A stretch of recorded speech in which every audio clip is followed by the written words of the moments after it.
রান্না করার সময় দুই শব্দের একটি জিকির মহিলারা করতে পারলে ওই পরিবারের উপর আল্লাহ রাব্বুল আলামিন গায়েবী রিজিক নাজিল করবেন। আমার মা বোনরা যখন রান্না করে তারা যদি দুইটি শব্দের একটি জিকির সব সময় পড়তে পারে রান্না করার সময়, আল্লাহ রাব্বুল আলামিন তার গায়েবী খাজানা থেকে আল্লাহ রাব্বুল আলামিন রিজিকের বরাদ্দ করবেন। আল্লাহর হাবিব সাল্লাল্লাহু আলাইহি ওয়াসাল্লামের হাদিসের মাধ্যমে এই আমলটি অ্যাপ্রুভড এবং আহমদ ইবনে হাম্বল রাহিমাহুল্লাহ তার ঘটনা থেকে এই আমলটি পাওয়া যায়। অনেকে অনেক সময় বলে, হুজুর আপনারা এত রিজিকের ওয়াজ করেন, আপনারা নিজেরাই এই আমল করলে পরে তো আপনাদের রিজিকের অভাব হয় না। দেখেন ভাই, রিজিকের যে ব্যাখ্যা, রিজিকের যে বুঝ, এটা আপনারা বুঝেনি না।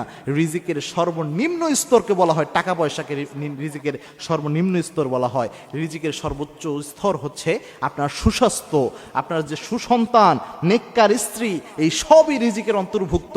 আপনি সুস্থ রয়েছেন যে, এটাও একটা রিজিক। সুতরাং শুধু টাকা পয়সাকে রিজিকের স্তর মনে করেন না, বরং money is the lowest stage of risk. রিস্কের সর্বনিম্ন স্টেজ হচ্ছে এই টাকা পয়সা। সুতরাং রিজিক যদি বৃদ্ধি করতে চান, মা বোনরা এই কাজটা করতে পারেন। সেটা হচ্ছে যখনই আপনি রান্না করছেন তখন ইস্তেগফারের আমল করবেন। ইস্তেগফারের আমল কত গুরুত্বপূর্ণ আল্লাহর হাবিব সাল্লাল্লাহু আলাইহি ওয়াসাল্লাম জানিয়েছেন, মাল্লাজিমাল ইস্তেগফার, ইস্তেগফারের সাথে যে ব্যক্তি লেগে থাকে, তিনটা পুরস্কার আল্লাহ রাব্বুল আলামিন তাকে দান করেন। তার মধ্যে একটা পুরস্কার হচ্ছে ওয়ারযুকুহু হাইসু লা ইয়াহতাসিব, এমন জায়গা থেকে আল্লাহ রিজিক দেয় যা সে কল্পনাও করে নাই। কিন্তু রান্না করার সময় কেন ইস্তেগফার করতে হবে, এটা আমাদের চিন্তা আসতে পারে।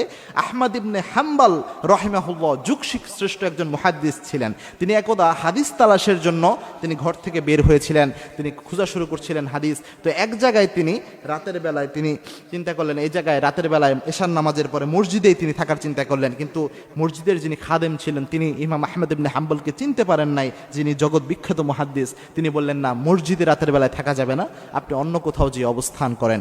ইমাম আহমদ ইবনে হাম্বল তিনি চিন্তা করলেন, গভীর রাত কোথায় যে অবস্থান নেওয়া যায়। তিনি লক্ষ্য করলেন একজন যুবক রুটি বিক্রেতা, তিনি রুটি বিক্রি করছেন।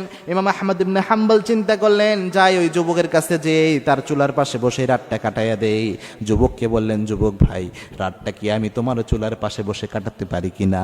ইমাম আহমদ ইবনে হাম্বলকে ওই যুবক বললেন, হ্যাঁ মুসাফির, অবশ্যই আপনি পারেন, আপনি এখানে চুলার পাশে বসে রাত কাটিয়ে দেয়। ইমাম আহমদ ইবনে হাম্বল তিনি লক্ষ্য করলেন, যুবক যখন রুটি বানাচ্ছে তখন যুবক পড়ছে আস্তাগফিরুল্লাহ, রুটির খামির যখন তৈরি করে তখনও পরে আস্তাগফিরুল্লাহ। সবসময় ওই যুবক শুধু আস্তাগফিরুল্লাহ পড়ে। ইমাম আহমদ ইবনে হাম্বল অবাক হয়ে গেলেন। ওই যুবককে বললেন, হে যুবক ভাই, তুমি সব সময় দেখছি আস্তাগফিরুল্লাহ পড়ছো, এর কারণ কি এবং এর কারণে কোনো ফজিলত তুমি পেয়েছো কিনা? ওই যুবক বলছেন, হে মুসাফির, এই আস্তাগফিরুল্লাহ পড়ার কারণে আল্লাহ রাব্বুল আলামিন আমাকে মুস্তাজাবুদ দাওয়া বানিয়ে দিয়েছেন। আমি আমার জীবনে যা দোয়া করেছি সব দোয়া আল্লাহ রাব্বুল আলামিন অ্যাকসেপ্ট করে নিয়েছেন।